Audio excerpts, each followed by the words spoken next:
I know a lot of people rely on the internet to find information about destinations you're traveling to, but one of my favorite resources is good old fashioned books.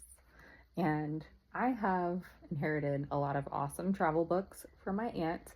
Right here, we've got a whole selection of travel books that are specifically dedicated to Georgia, my home state.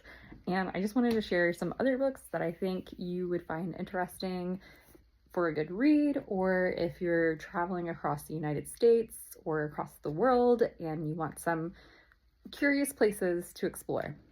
First, we're going to spin this around and I'm going to show you these. Now, these are done for each state in the US, and they're basically like weird Maryland, weird Georgia, weird New Jersey, weird California. They're so good. They show you like off the beaten path locations, curiosities in each state.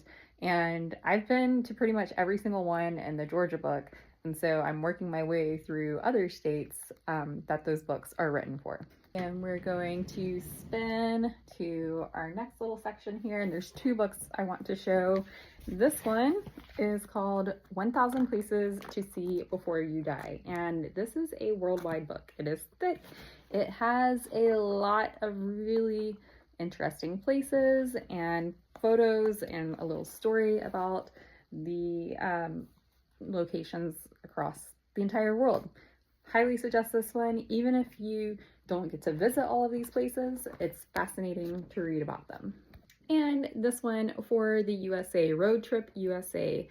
The United States is expansive. I don't think a lot of people realize how large it is. We have traveled from coast to coast and we have traveled along many of these highways. We used this book when we were going RVing, and I would use it to find interesting places and stops along the way. And we even curated some of our trips totally around locations in this book, which was really helpful.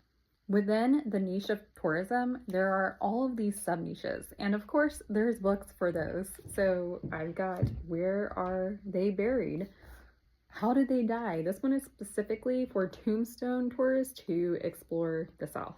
Maybe you aren't a tombstone tourist. Maybe you're into chasing solar eclipses or astrophotography or even cannabis tourism or food tourism. Whatever you enjoy, I guarantee you there is a sub niche of tourism in that category and a book about it. And yes, we can spend all day long on the internet finding these resources, but there's something about when you read these books